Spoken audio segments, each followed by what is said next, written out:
Então, hoje, primeiramente, Nai, queria te agradecer por você estar aqui hoje com a gente.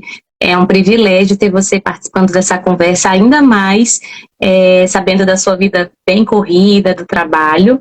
E hoje, primeiro, eu vou me apresentar. Eu sou Carla Lorena, eu sou mãe da Rebeca, como muitos já conhecem, né? E sou médica também. Eu fui diagnosticada recentemente com autismo, nível 1 de suporte, TDAH, pela Nayara, pela neuropsicóloga Nayara. Ela, mais conhecida pela Tia Nay, pelos pacientes. A gente começou a fazer a avaliação no final do ano passado, né, e concluímos esse ano. O meu foi diagnosticado o autismo nível 1 de suporte, TDAH, e o da minha filha, o autismo nível 2 de suporte. Conheci a Nayara através desse livro, do espectro do autista feminino. Ela foi uma das coautoras. E hoje, Nay, eu queria que tu contasse um pouquinho mais sobre a sua trajetória, como foi que você chegou até essa fase do autismo. Que honra estar aqui participando. Como eu falo, né, para os pacientes e até mesmo para a doutora Carla, quando ela veio, me deu a honra de vir até Brasília para eu realizar a avaliação neuropsicológica, que eu não divulgo o meu trabalho, então são os próprios pacientes que me divulgam, né? A Tia Nay se esconde das redes sociais. Disputado. Mas, com a doutora Carla, a gente vai iniciar esse propósito da psicoeducação, principalmente porque o livro Espectro Autista Feminino, ele veio trazendo esse divisor de águas, porque até então, né, para a gente ter o entendimento, o autismo tem pouco tempo de estudo no espectro autista feminino, vem praticamente de 2022 para cá, e eu vou estar explicando para vocês o porquê, mas antes eu gostaria de me apresentar mais formalmente.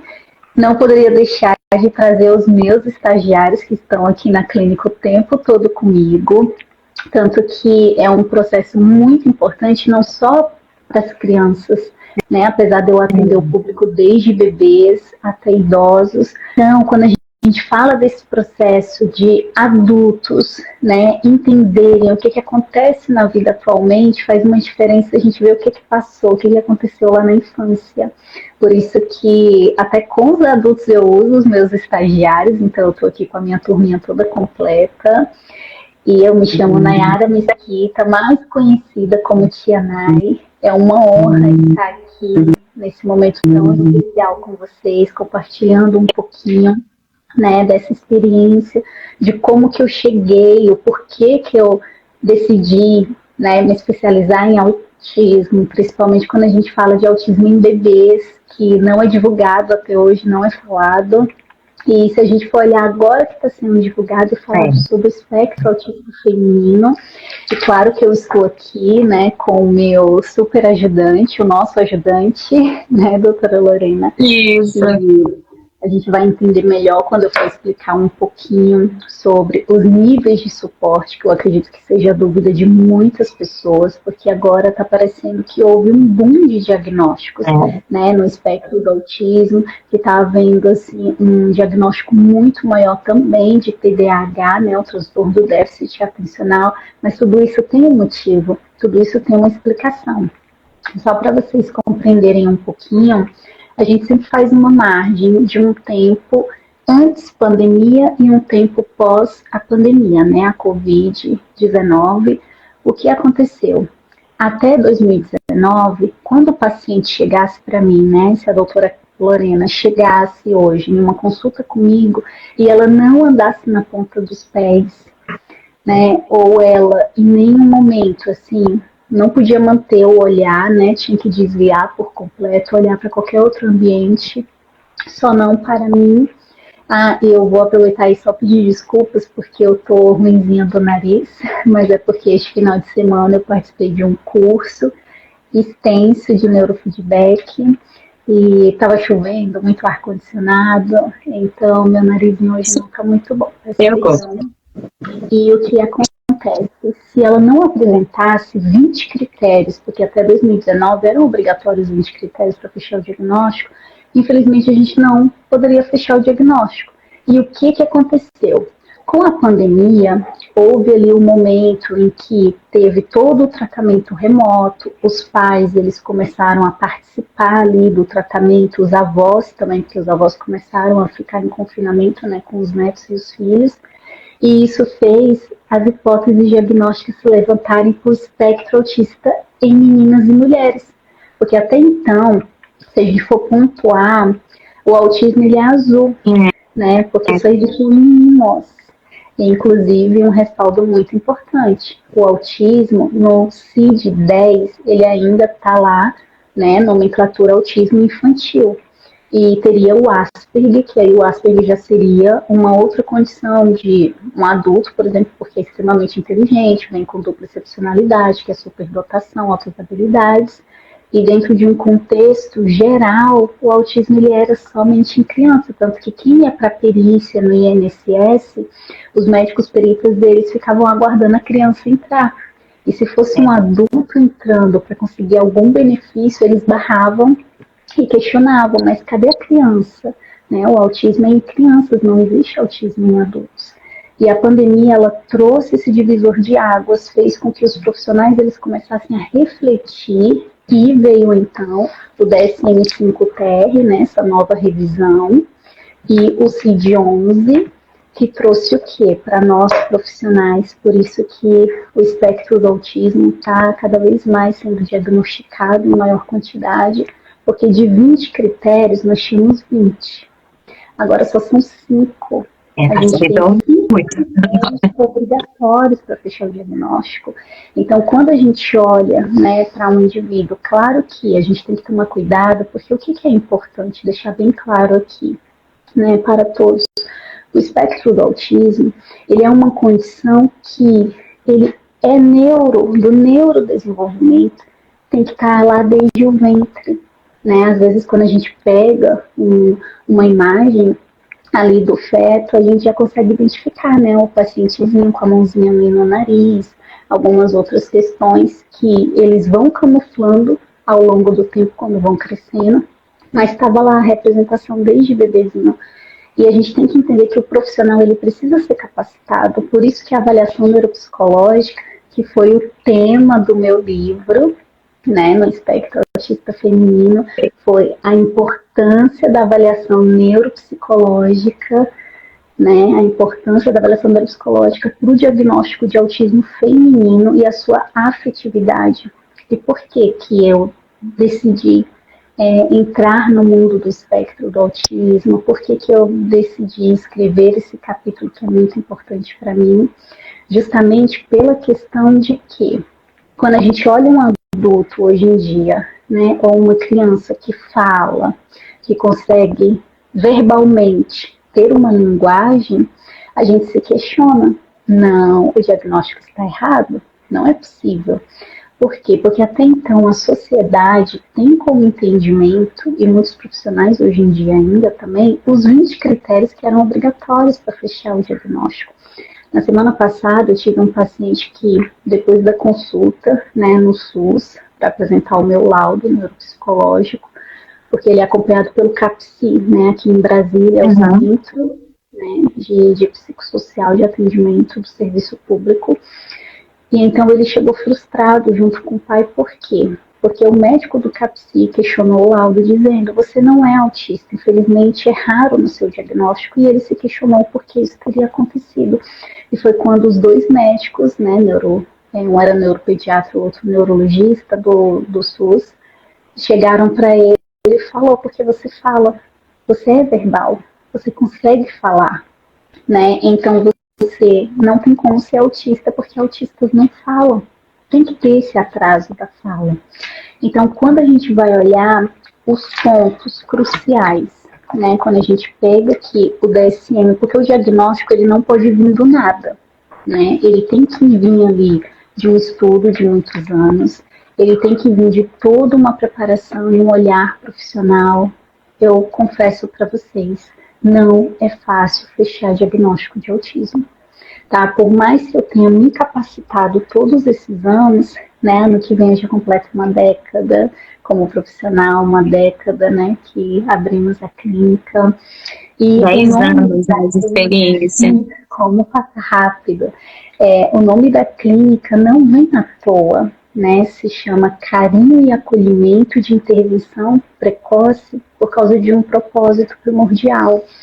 A minha mãe, ela sofreu por muitos anos de depressão, né? Era uma depressão que nunca tinha cura, uma depressão que nunca tinha fim. E eu e minhas irmãs, nós nos questionávamos por que os médicos não conseguem resolver a depressão da nossa mãe, né? Porque a nossa mãe tem questões que ela não é igual às mães das nossas amigas. Então, nós somos filhas questionadoras, né? A gente sempre questionou sobre tudo. E foi quando eu comentei com as minhas irmãs, eu não vou para a área da medicina, eu vou para a área da psicologia, porque para mim a depressão ela tinha muita ligação com a psicologia, né? Só o psicólogo tinha mais ali habilidade para fechar um diagnóstico dos tipos e níveis de depressão. Então foi quando eu decidi ali no meu primeiro ano ainda do ensino médio que eu iria ser psicóloga. Né, eu nem sabia muito bem assim, como que um psicólogo trabalhava, mas por causa dessa questão, dessa nossa preocupação com a minha mãe, assim decidimos fazer dessa forma. Foi então que eu fiz a minha faculdade, né, de psicologia na UNB, na Universidade de Brasília, e quando eu era uma caloura ainda, eu estava com os veteranos da professora, né, hoje ela é aposentada, uma doutora magnífica, e ela estava segurando no braço de duas crianças, né, dessa forma, e eu questionei com os veteranos. Eu queria saber por que a professora está fazendo isso com eles, por que eles não podem seguir livres. E eles me relataram, não, é porque eles são doidos, eles vão correr por aí, eles podem se machucar, podem ser atropelados, então ela tem que realmente segurar eles, né, naquela força para que nada aconteça. E foi quando eu comecei a fazer estágio com essa professora e eu questionei a ela. Eu falei, doutora, eu queria saber com você por que se é uma condição genética, e agora eu vou abrir um parênteses só para vocês entenderem, porque, por exemplo, a questão do TDAH, a gente tem uma condição hereditária, mas a condição do autismo, ela é totalmente predominantemente genética. Por isso que não é obrigatório o pai ser autista para o filho ser autista, assim como ao contrário. Apesar que os estudos científicos, né, já até expliquei para a doutora Lorena, que cada vez mais os estudos estão trazendo o quê? Que a taxa está sendo muito maior, principalmente quando é a mãe. Quando é a mulher no espectro do autismo, a tendência ela se torna maior do filho também ter toda essa genética. Então, o que tem ocorrido hoje em dia?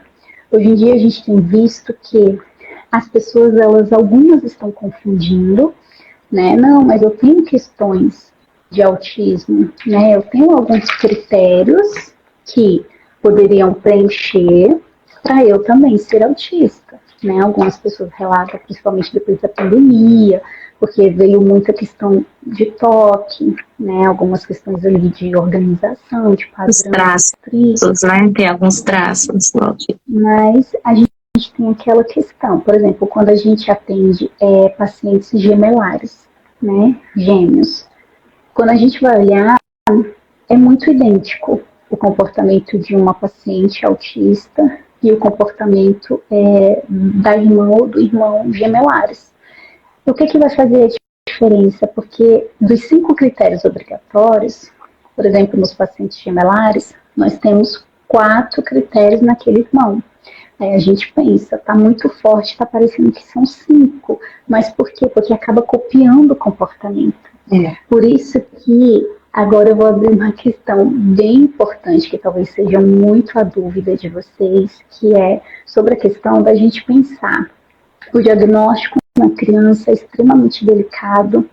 O diagnóstico na criança é um linear que a gente às vezes nem dorme à noite, fica pesquisando, fica avaliando vídeos, porque quando eu dou um diagnóstico, eu estou dando para o resto da vida daquele ser humano. E a questão da minha mãe, né, de eu correr atrás de me tornar psicóloga, e principalmente porque foi por ela que eu decidi ser neuropsicóloga, foi justamente por esse processo. Por que a minha mãe não consegue viver? Por que ela só está sobrevivendo? Por que ela não é feliz de verdade? Então eu comecei a questionar. E dentro desse contexto, né, quando eu ainda era uma estagiária, começando ali, né, todo o processo, uma estagiária, que meu primeiro estágio foram com esses pacientes autistas graves, porque naquela época o autismo era considerado esquizofrenia ainda. Então, se a gente for olhar ali, meados de 2010, né, que foi quando eu entrei na UNB, 2010, 2011, a esquizofrenia, né, ainda tinha esse teor. Tanto que esse paciente que foi no CAPSI, foi recusado o laudo no primeiro momento, o médico, além de ter questionado, mas você é verbal, então você não pode ser autista, ele também questionou a segunda condição. Você deveria ter um fator psicótico. Você não tem, então você também não é autista. Mas por que isso acontece? Eu vou explicar para vocês. Na minha teoria, né, na época ali da UNB, a professora inclusive ficou brava comigo por causa dessa minha teoria. Eu deixei claro a teoria da Kianai, não tem ciência sobre isso. Vai que futuramente vai ter, já que estão estudando bastante sobre as causas do autismo, por que o autismo existe, porém que tem também essa teoria ali estudada. Mas o que eu questionei com essa professora? Eu falei para ela, doutora, se nós formos avaliar, é uma condição genética. Então, os pais deles são pais normais, né? Eles se casaram, eles conseguiram conduzir uma vida perfeitamente bem, mas o filho, sendo que os outros irmãos não tinham nenhuma condição do espectro do autismo, somente este filho, ele era o primogênito, eram 3, né? Os outros 2 tranquilos. Por que só esse primogênito é autista? Então eu tenho um questionamento a fazer. Na minha percepção, os pais podem estar no espectro também. E a gente não está vendo, porque a gente só olha para o autismo grave, nós só olhamos para o autismo pesado.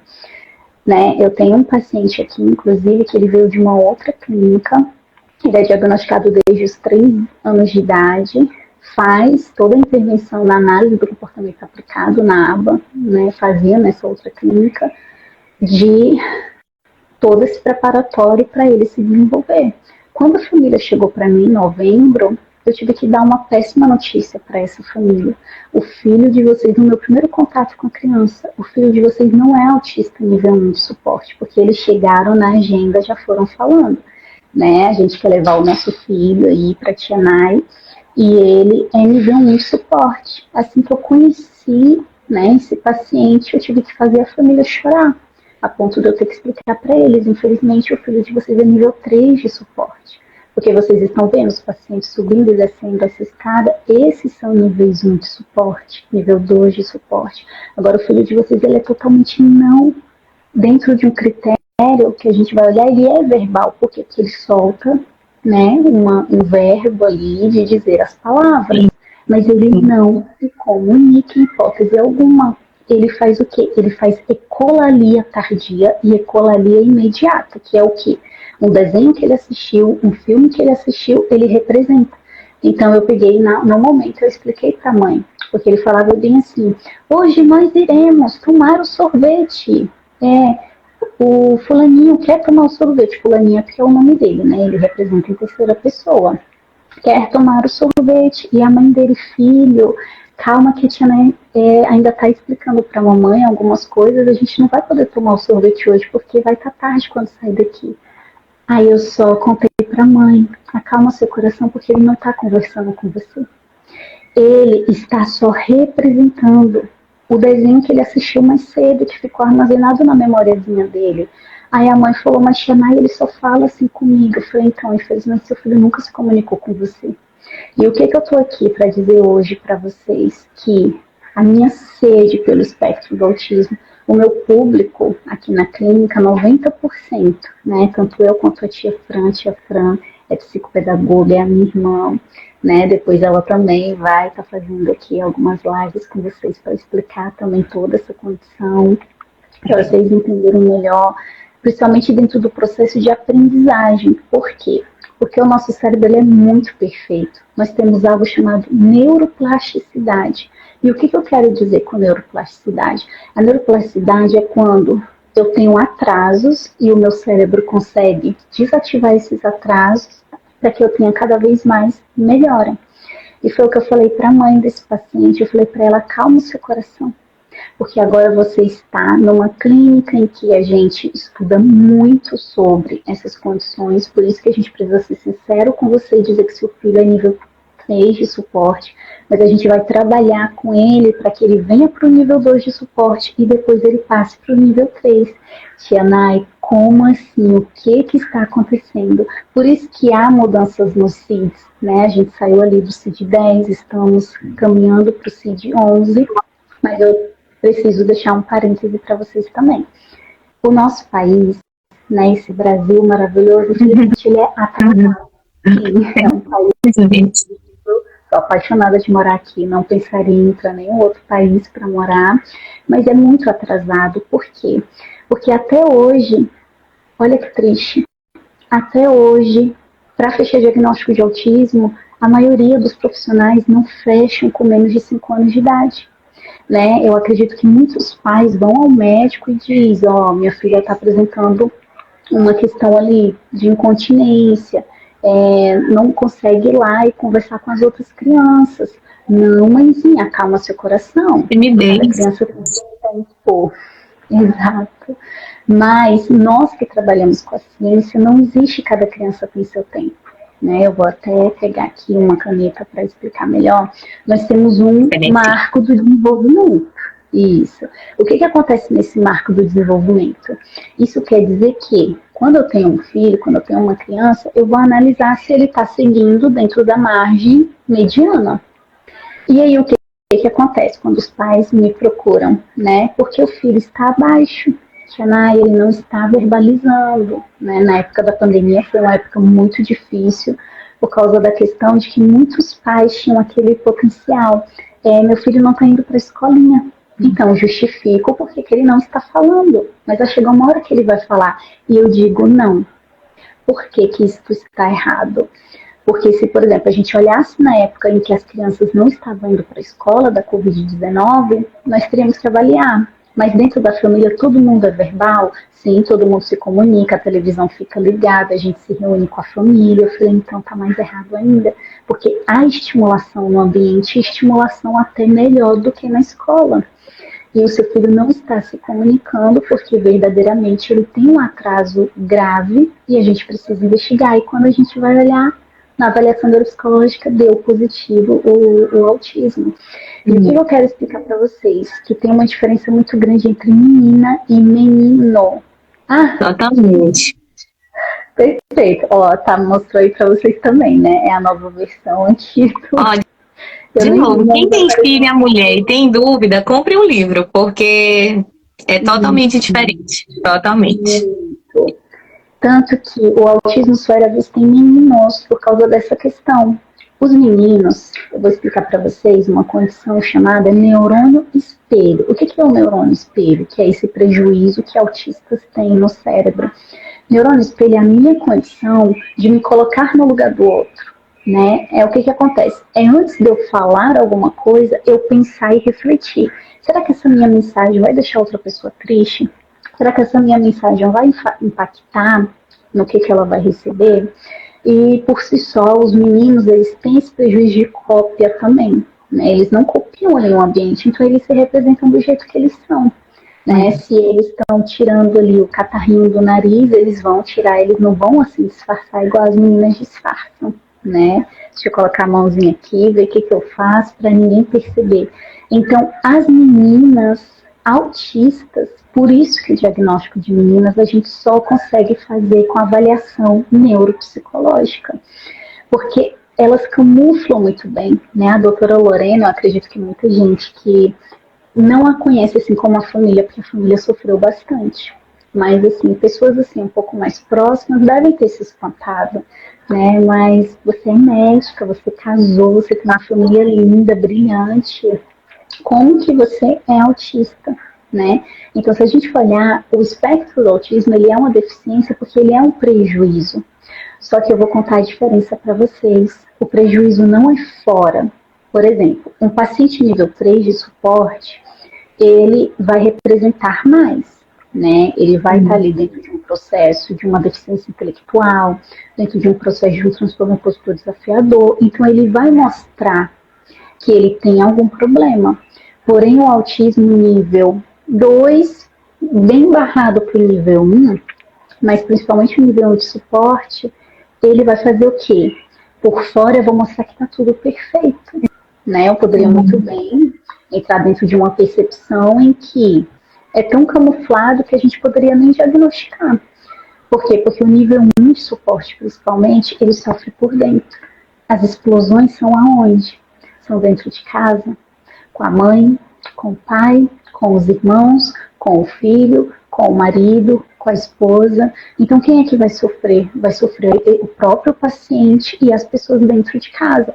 Por isso que a gente tem uma taxa muito alta no nível 1 de suporte de transtorno depressivo, de transtorno bipolar, tá? De transtorno dentro de um processo ali de ansiedade muito exagerada, né? Tem uma paciente que ela também leu o livro, veio para avaliação neuropsicológica comigo, que acabaram se identificando com algumas questões, né? E queriam confirmar.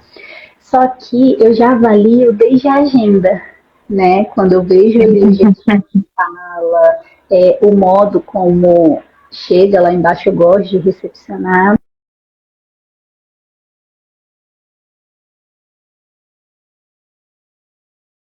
Na cabeça, totalmente preocupada, aí eu já raciocinei.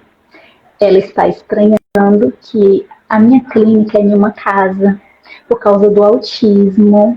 Eu sempre sonhei em atender em uma casa, né, dentro de um processo onde eu tenho os cães terapeutas também, depois em outra live, porque essa daqui não vai eu explico o porquê que eu sempre sonhei em atender em uma casa, tem um motivo incrível e lindo para isso, por causa de um paciente. Eu já cogitei, olha o tanto de neurônio espelho que eu tenho, tá vendo a diferença? Eu já pensei o porquê que essa paciente poderia estar preocupada e nervosa. E foi quando eu questionei com ela, você tá com medo do carro? Né, de acontecer algum assalto, alguma coisa, já que nós estamos em uma rua e não em um prédio comercial e já era noite. Ela disse exatamente isso, eu estou preocupada por isso.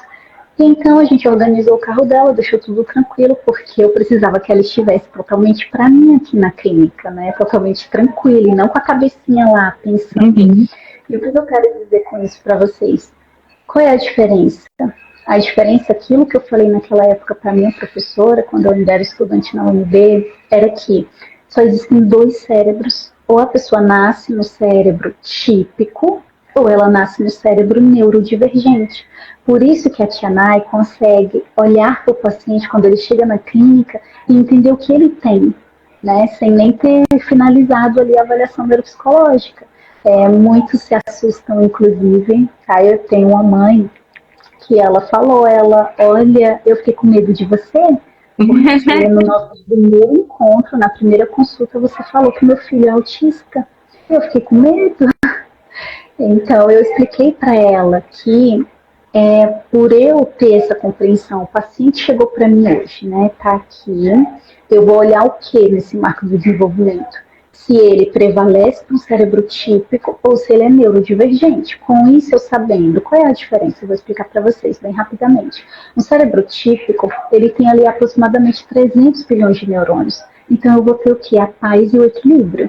Sabe, alguém pode bater no meu carro, por isso que todo mundo fala bem assim, Tia Nay, você é muito tranquila, Tia Nay, nada te tira do sério. E eu falo que momentos para tirar do sério é quando, infelizmente, eu tenho, né, que participar ali de questões judiciais, porque aí a Tia Nay vira uma leoa mesmo, né, em prol de proteger o meu paciente. E em outras condições, e na maioria, eu tô super zen, super tranquila, porque eu tenho 300 bilhões de neurônios. Então, eu tô muito bem no meu ambiente, né? Eu não vou brigar com ninguém, vou agir normalmente, vai ser tudo uma paz. Porém, quem tem neurodivergência no cérebro, eu estou trabalhando com aproximadamente 900 bilhões de neurônios. Vocês estão vendo a diferença? Esses 900 bilhões, o que vai acontecer? A gente vai trabalhar ali dentro da questão em que eu vou contornar uma situação intensa. Então, as coisas vão me incomodar, né? Por exemplo, o ambiente me incomoda, se tiver muita gente ali e eu for neurodivergente no espectro do autismo, então me comunicar com muitas pessoas me incomodaria, a questão de alguma comida me incomodaria, a questão de colocarem no lugar. Ó, por exemplo, eu vou pegar aqui rapidamente, tá? Mas tá bem bagunçadinho, então quem for autista vai se incomodar. Por que se incomodaria? Porque, por exemplo, esse lápis aqui, ó, você não tá vendo, ele não tá apontado. Aqui tá uma ponta bem pequenininha, tá vendo? Eu não tenho um padrão nisso daqui. Para um paciente autista, inclusive quando a gente vai fazer um dos testes, né, a doutora Lorena sabe bem qual é, tem a maioria dos pacientes já pede para apontar, deixa tudo retinho, bonitinho, coloca um do ladinho do outro, para poder fazer a avaliação, né? Não posso dizer qual que é. E aí o que acontece? Quando a gente olha, a maioria dos pacientes, quando era lá adolescentes, gostava de colocar as cores parecidas, uma do ladinho da outra, né? Esses dias eu fui ao salão, sim, eu falei para a moça que fez a minha unha que era para ela investigar o autismo dela, porque os esmaltes estavam todos ordenados por cores. Onde é que você vê isso, sabe? Tudo ordenado por cores, bonitinho, categorizado entre uma cor mais leve e uma mais forte, dentro da mesma cadeia de cores. Você vê no salão, é tudo bonitinho, porque tem que estar, né? A apresentação faz a diferença. Mas ali a gente conseguia ver os sinais e ela super perfeccionista. A unha tinha que estar totalmente bonitinha, tudo retinho, se não tivesse ela desfazia, fazia de novo. Então você vê o quê? Critérios. Porque essa é a diferença para ser autismo de verdade.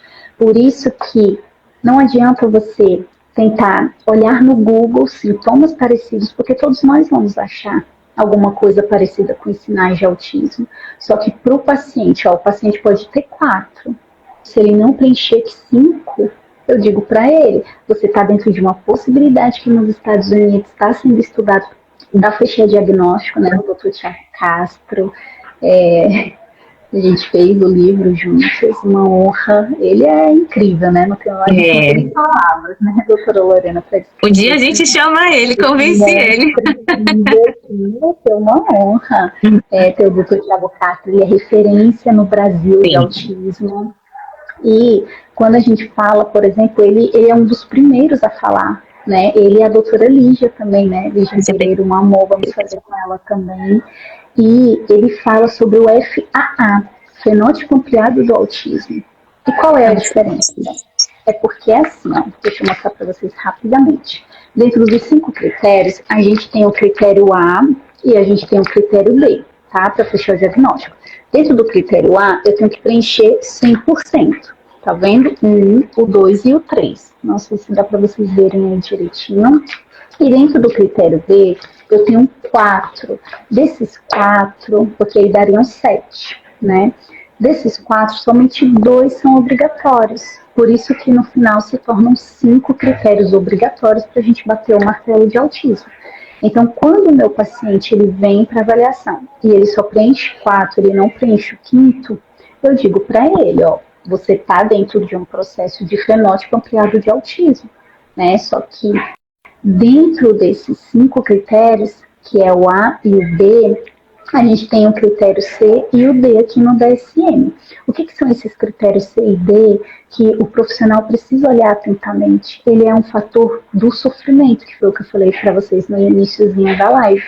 Se não houver sofrimento para a pessoa e se não houver sofrimento para a família, não tem como estar no espectro do autismo, tá? Então a gente tem condições aqui, por exemplo, quando a gente vai olhar, né, principalmente a sua princesinha, doutora, quando a gente olha dentro do processo, ela é encantadora, né, a filha da doutora Lorena. A Rebeca, ela é um amor. Quando você olha, você pensa, não é autista, ela não tem prejuízo nenhum, mas o prejuízo que ela tem dentro de casa, né, o prejuízo que ela tem dentro dela mesma, de roer a unha, né, de ter as estereotipias quando ela está em contato com pessoas que ela não conhece, é aterrorizante.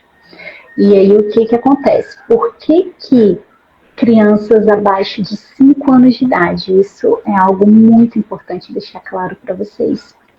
Toda criança na primeira infância, abaixo de 5 aninhos de idade, elas não podem ser nível 1 de suporte. Sim, né, vai ser bem alarmante esse momento, mas por quê? Porque eu estou falando de crianças que precisam de mais suporte. Né? O espectro do autismo, ele não vai precisar só de um profissional, como, por exemplo, somente psicólogo para tratar a questão de muita ansiedade. Não. Ele sempre vai precisar também de um terapeuta ocupacional, de um fonoaudiólogo, e aí eu vou entrar numa questão muito importante do critério A. O critério A, eu tenho 3, 1, 2 e 3. O que é isso? Prejuízo na comunicação. É um diagnóstico fonoaudiológico. Então, se a gente for olhar, é plausível ter dificuldade, sim, de fala ali, da comunicação, só que muitas pessoas generalizam para o não verbal. Não, então, a Rebequinha, né, ela deveria não falar para ela ser considerada autista, principalmente nível 2. A nossa princesa prosódia. O que é o prejuízo na prosódia? É quando eu tenho ali uma dificuldade de manter o meu tom de voz, né? Eu falo baixinho demais, em algumas situações quando eu estou ansiosa, ou eu vou falar alto demais, né? A tia Maia, ela é calma, sou típica, então eu falo sempre na mesma base. E o que acontece? Quando eu tenho esse paciente com prejuízo na prosódia, né, ele vai criando um transtorno de ansiedade muito mais elevado e uma depressão. Então, se a Rebequinha ela não tivesse sido diagnosticada agora, ela ia chegar dentro de uma margem de ter depressão, ali aos seus 7, 8 anos de idade, né, no comecinho da segunda infância, porque as cobranças iam começar a ser maiores por causa desse prejuízo que ela tem. E ainda tem ali a condição de um mutismo seletivo, né? O que é o mutismo seletivo? Ele é um fator de ansiedade, onde eu só vou conseguir me comunicar com quem eu conheço, com quem eu não conheço eu vou ficar tímido e não vou conseguir falar. Inclusive, outra questão, há uma diferença entre timidez, né? A timidez é algo muito rápido. Eu estou ali com frio na barriga por causa de algo que eu vou apresentar, que eu vou fazer, mas em 10 minutinhos passou. É como se eu nunca tivesse tido isso. E quem é autista, esse frio na barriga, ele persiste o tempo todo da festinha. Né? Por exemplo, sinais de autismo ali em meninas, eu vou falar só de um, eu tenho milhões para falar, tanto que meus neurôniozinhos aqui estão focando para falar muito. Vão ter outras oportunidades, né? Preciso deixar para outros momentos, exatamente, para poder dar uma aula explicativa para vocês, mas só para vocês entenderem qual é a diferença. Quando a mamãe está lá, né, fazendo uma comidinha, cozinhando, se a filha estiver brincando nas panelas, já pode abrir o olhinho, né? Olha, tem alguma coisa aí. Outra questão, né? Eu falei que eu ia falar só de um, mas eu preciso falar desse outro que é muito importante.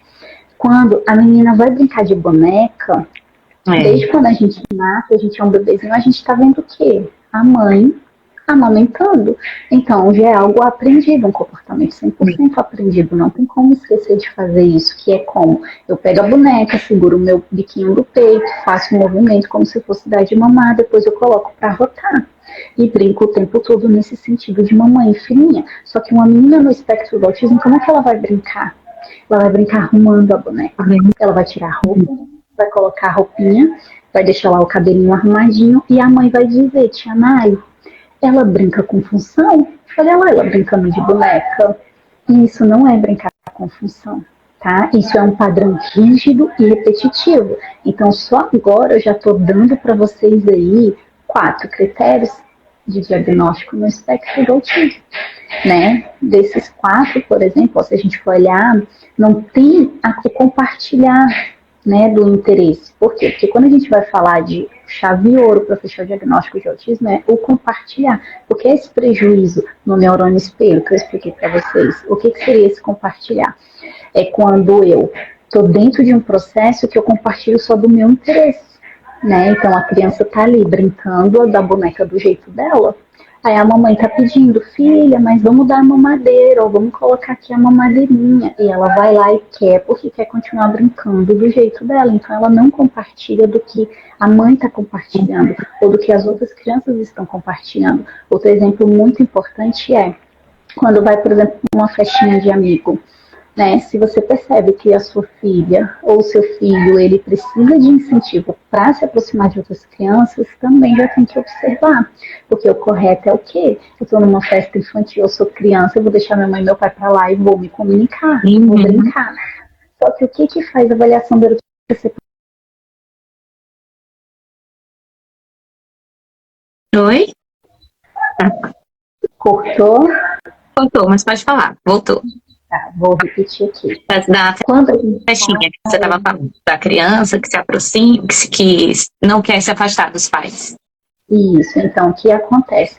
Quando a gente fala, né, por exemplo, de um processo de neurônio espelho, eu estou falando de algo que é uma festa de criança. Então, eu vou deixar minha mãe e meu pai para trás, eu vou correr, vou brincar, tá? Sim. Não vou querer saber. Só que é um espectro.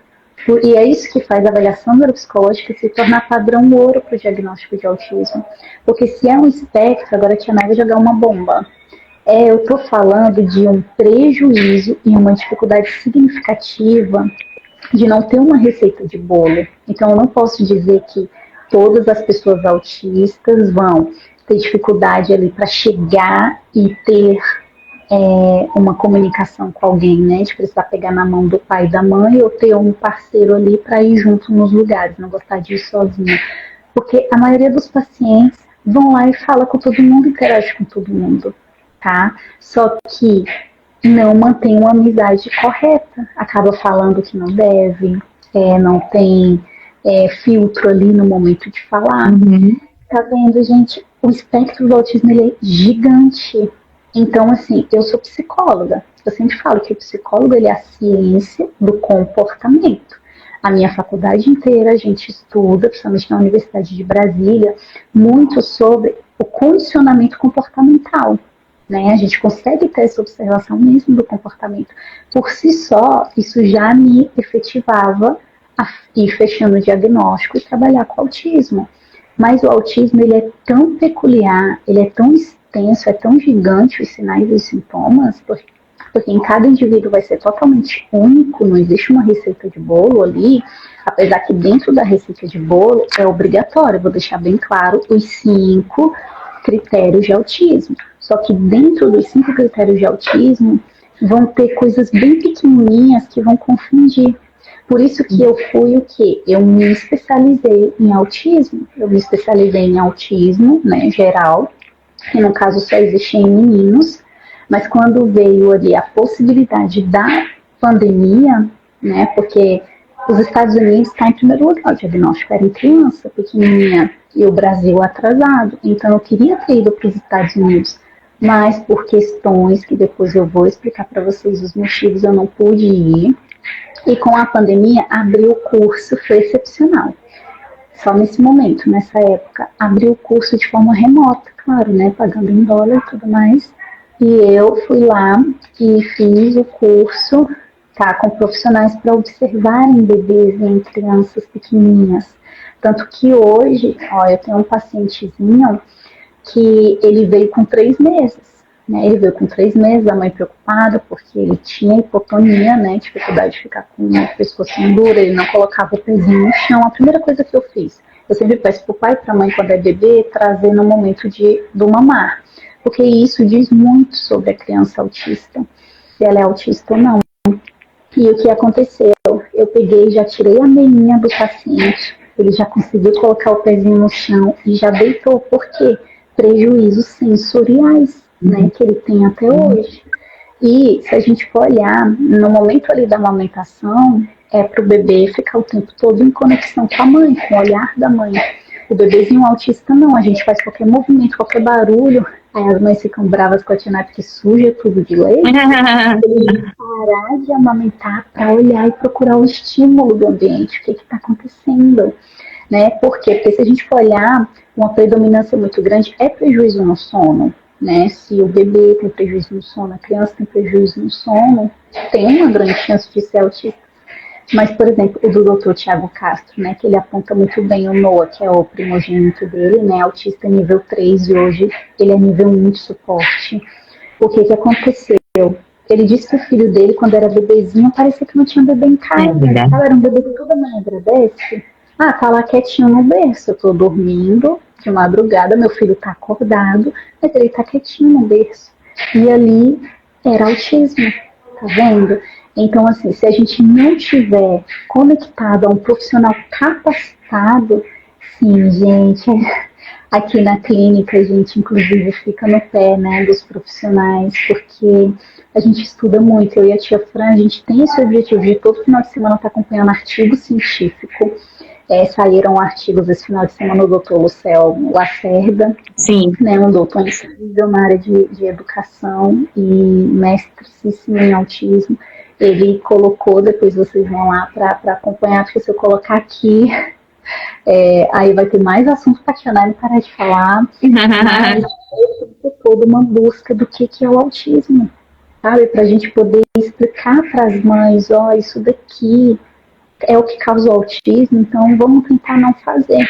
Né? Isso daqui é um sinal perfeito de autismo que deveria ter em todo mundo.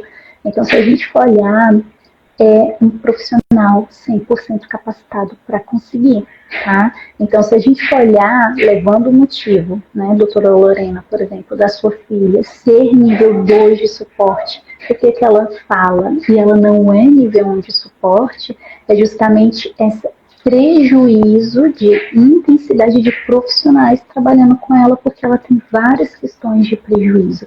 Quando a gente fala do nível 1 de suporte, a gente está colocando ali entre um adolescente e adulto. Então, todo adulto que conseguiu casar, está numa profissão, você pode avaliar, ele é nível 1 de suporte. Por quê? Porque ele conseguiu ali camuflar as dificuldades e os prejuízos, mas sofrer calado na madrugada, os choros ali de desespero, mas na frente de todo mundo foi camuflando. Então, o espectro do autismo, ele é um fator de atraso, né? Eu gosto de deixar isso bem claro. Fazendo um resumo, né, do que seria o autismo. Ele é um atraso. Ele é um atraso aonde? Aí que a gente vai olhar em cada indivíduo onde é que é esse atraso, né? Por exemplo, eu tenho pacientes que não conseguem abrir garrafa, né? Inclusive a série Uma Advogada Extraordinária, né? Eu sempre pontuo ali, ela é meio nível 2 em algumas questões, nível 1, né? Porque ela tem alguns prejuízos muito acentuados, quem sabe agora no Advogado Extraordinária 2, né? Quando decidirem lançar, ela possa vir a mostrar cada vez mais o seu potencial dentro do nível 1, né, de suporte. Então, ela não consegue abrir garrafa. E por não conseguir abrir garrafa, né, ela tem alguém ali, uma colega, que fica abrindo a garrafa para ela. E se a gente for olhar, nossa, mas isso é bem estranho, porque abrir garrafa é muito fácil. E é isso que eu digo, no espectro do autismo sempre vai ter alguma questão que aquele paciente, indivíduo adulto, vai precisar de um suporte, de uma ajuda. Né? Quando a gente fala, por exemplo, do Choctaw, né? A gente está falando de um indivíduo que ele vai para um lugar, né? Ah, hoje eu vou para a igreja, eu vou conseguir interagir com todo mundo, mas depois tá? Ele não vai conseguir.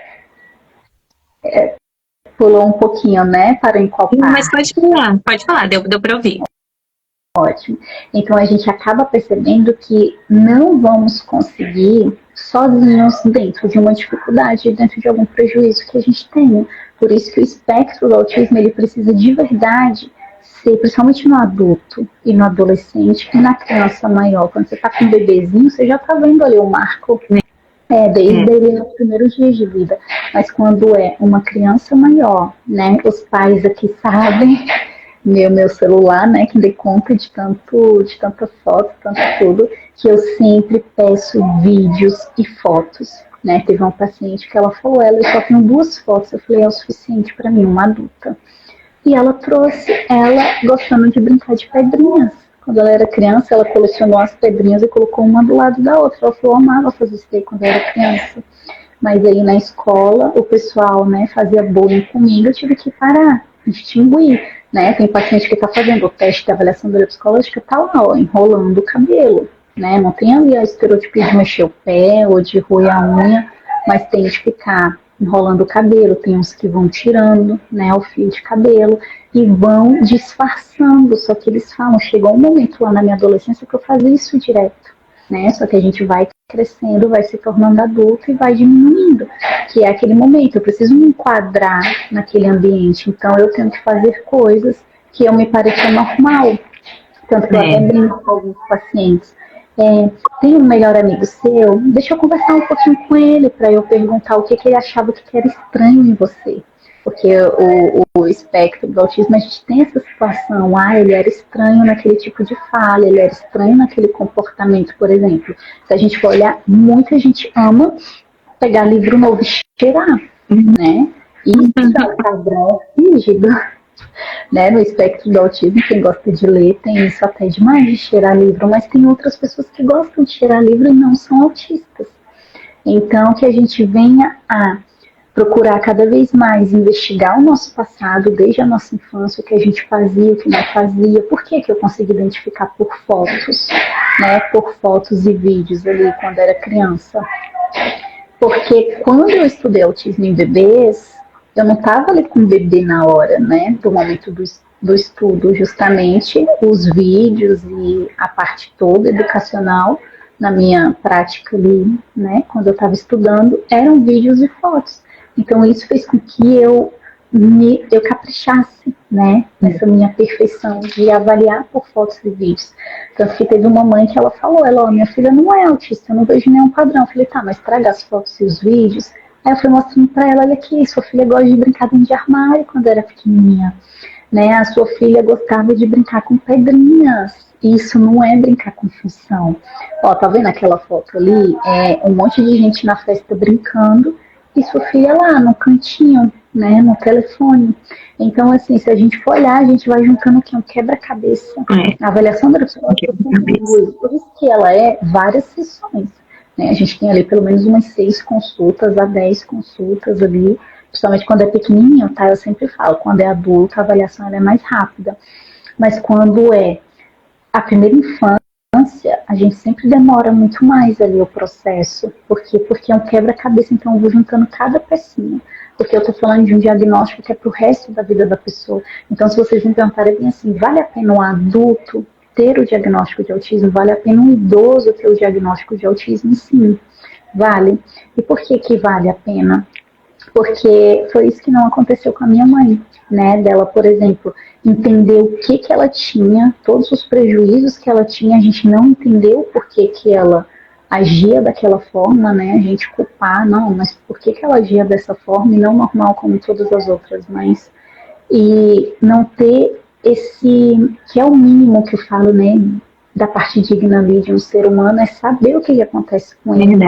E eu sempre digo que quando a gente faz a avaliação psicológica, é para a gente se autoconhecer, conhecer como é que funciona o meu cérebro, do porquê que eu tenho os prejuízos e onde é que eu tenho as facilidades, para a gente parar de sobreviver e, enfim, viver, tá? Então, a gente tem que se coeducar mesmo, porque agora cada vez mais as pessoas precisam entender que o fator alimentar, tá? O que a gente come, vive, pensa, bebe, vai influenciar em quem vai ser o meu filho. Por quê? Porque nós que trabalhamos com diagnóstico, a gente trabalha com 3 anos antes da concepção de um bebê. Então, tudo isso que a mãe e o pai viveram, comeram e pensaram, vai influenciar em o que aquele bebezinho vai ser, né? Em o que ele vai ter. Por isso que o ideal para mim, o meu filho não tem nada, mas vamos lá, né, fazer uma avaliação do desenvolvimento por causa da diferença ali da poda neuronal, né? Então, tem muitos bebezinhos que tá dentro do marco de desenvolvimento, né? Tá ali dentro de um processo de desenvolvimento normal, não tá nem acima nem abaixo, tá mediano mesmo. E a gente vai dizendo que tá tudo bem. Só que chega na adolescência, principalmente se ele tiver dupla excepcionalidade, ou seja, tá camuflando ali com superdotação, a gente vai ter um processo triste provocado pelo desencadeador maior, que é o que? As exigências sociais, né? Principalmente na época da adolescência, por isso que dá esse boom de depressão, de transtorno grave ali, de insônia, de ansiedade, porque quando é criança vai agindo normal, só que chega uma hora que o cérebro mostra realmente quem ele é, que ele é neurodivergente, tá? E dentro da neurodivergência entra o quê? Autismo, superdotação, altas habilidades, TDAH, dislexia, deficiência intelectual, mas eu vou confessar algo para vocês. esses 3 diagnósticos aqui, apesar que altas habilidades de dotação, ele não é um transtorno, tá? Ele é o jeito ali, o processamento do cérebro, é por isso que ele não tem CID, né, nas altas habilidades de dotação. Mas esses 3 aqui, junto com o TDAH, se confundem. Por quê? Porque nos 3 eu tenho o quê? Nos 3 eu tenho o padrão rígido, né, que é eu queria aquilo do jeito que é. Eu tenho o hiperfoco, nos 3 eu tenho hiperfoco. E nos 3 ali também eu ainda tenho um prejuízo social. Então, se vocês forem olhar para mim, tem pacientes que não, só tem TDAH e algo muito importante. TDAH na primeira infância ali, principalmente com 2 aninhos, 3 aninhos, se o médico disser, ó, seu filho é muito TDAH, avalie porque é autismo. Sempre é autismo. E isso eu falo como para vocês? Eu falo da minha prática clínica. Tá? Então, graças a Deus, eu sempre falo que eu nunca erro um diagnóstico, porque ali é a vida do paciente nas minhas mãos. Eu tô com o mais precioso de vocês, eu tô com o cérebro de vocês, né? E cérebro é vida. Então, quando a gente vai dar um diagnóstico, a gente vai avaliar, tem que ser tudo muito verdadeiro, muito minucioso. Tem que ser tudo muito fidedigno. Então, tem pacientes que eu digo, ó, hoje você está extremamente ansioso, a gente vai fazer a psicoterapia e a gente não vai aplicar o teste. Por quê? Porque senão vai dar um score muito baixo e eu não vou ter de verdade como é que funciona o cérebro daquele paciente. Então, é um divisor de águas. Eu tenho pacientes que não sabiam que era autista, sofreram sem diagnóstico esse tempo todo, fizeram com muito prejuízo ali o vestibular e tudo mais, o PAS 1, PAS 2, né, aqui em Brasília a gente tem, e o 3, que é no terceiro ano do ensino médio, fizeram depois do diagnóstico com muita precisão e hoje já estão na universidade. Então, assim, a gente vai vendo que, a depender do prejuízo que aquele paciente tem, quando tem a autodescoberta do que ele é, do porquê que ele processa daquela forma, eles passam a viver e a aprendizagem melhora, tá? Porque se a gente não tá bem emocionalmente, nada dá certo. Tá? A aprendizagem vai ruim, as nossas suplementações vão muito baixas e tudo precisa ser conciliado. Por isso que vale muito a pena a gente procurar profissionais capacitados, a gente realizar a avaliação biopsicológica para ver quem é o nosso cérebro, né? Para a gente poder dar pelo menos essa oportunidade de se autoconhecer e se valorizar, né, daqui para frente dentro das condições de prejuízo. Então, se não há prejuízo, não é autismo, tá? O autismo ele é obrigatório ter processos de prejuízo, só que lembrando, o autismo nível 1 de suporte, o prejuízo é sempre ali na família, né, dentro de casa. Já o nível 2 e no nível 3 eu já vou representar. Tanto que algo é muito importante e esclarecedor. Autistas não são agressivos, tá? Porque muita gente me questiona. Mas, Xenai, autistas graves, eles têm que bater, eles têm que morder. Eu falo, não, autistas não são assim. É porque eles não conseguem se comunicar e o outro não consegue entender eles, então essa é a forma de comunicação que eles conseguiram. Por isso que a gente tem que usar o CAA, né? Que é a comunicação alternativa aumentativa. Então, assim, que a gente mostra ali as imagens, né? E o paciente vai correspondendo da imagem. É muito, gente, o caminho ele é longo, o caminho ele é extenso, por isso que eu falo que a gente precisa se capacitar, né? A gente precisa fazer isso pelos nossos pacientes, a gente precisa ter essa descoberta de que o espectro do autismo não é mais aqueles 20 critérios. Agora ele enxutou, são obrigatórios 5 critérios, né, daqueles 20 de antigamente, e não precisa mais andar na ponta do pé. Né? O autista, nível de suporte, ele olha, mas se você olhar, ele não sustenta tanto, né? Ele olha para outro cantinho, disfarça ali, depois ele mantém de novo. Por quê? Porque ao longo do tempo ele aprendeu a se moldar para ele ser bem aceito no dia a dia das outras pessoas. Então, é crucial a gente fazer essa mensagem, né, de que o autista, ele pode ser o meu vizinho. Cada autista pode estar aí um autista do ladinho de vocês. A gente não tem uma taxa exata no nosso país, né? Por isso que a gente usa lá de fora, né? Nos Estados Unidos tem. Então, dentro de uma turma de aula, existe pelo menos um paciente autista, tá? Por isso que a gente está vendo aí cada vez mais diagnósticos sendo feito. Claro que a gente tem que tomar cuidado, porque tem pessoas que não têm sofrimento tá? Não preenche ali o critério C e o D também, que a gente tem que averiguar. Então, de qualquer modo, eu diria que de verdade acaba sendo 7 mesmo ao final, para a gente poder realmente, de fato, diagnosticar aquele indivíduo como autista. Tá? Então, às vezes a gente acaba vendo, tá feliz demais, mas é porque redes sociais a gente tem que mostrar a perfeição, né? A gente não vai mostrar a parte. Ninguém vai mostrar o lado ruim. Dia a dia, exatamente. Então a gente tem que tomar muito cuidado para isso e ver o que em nós está em sofrimento, tá? Aí a gente tem que fazer essa balança e entender. Se hoje em dia eu tenho um transtorno de ansiedade, né, acentuado, se hoje em dia, por exemplo, eu tenho principalmente ali, doenças reumatológicas, doenças autoimunes, se eu tenho crises intensas ali, né, de enxaqueca, ou se eu tenho uma tristeza que vai e volta, tem que investigar se não é autista em nível 1 de suporte e ficou escondido esse tempo todo, tá? E também, futuramente, iremos agendar para eu falar também sobre, agendar em uma data que não seja tão longe, para a gente falar de verdade sobre autismo em mulheres. Quais são os critérios ali? Autismo em crianças, quais são os critérios? Em bebês, o que a gente precisa avaliar? Inclusive, ano que vem, né, com o lançamento. O lançamento do livro.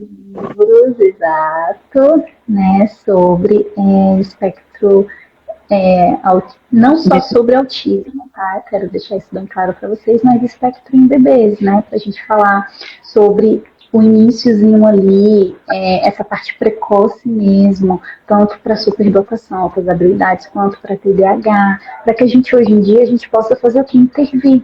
Sabe, não precisa ali do diagnóstico para você já começar a intervir, mas para que a gente amenize o sofrimento, para que não tenha uma questão ali tão machucada, né, quando a gente se torna adolescente ou adulto, para que a gente possa viver de verdade, né, e viver com a feliz. Claro, você tem um momento ali de raiva, de tristeza, porque as emoções fazem parte, mas na maioria do tempo a vida leve. E para mim é uma honra estar aqui.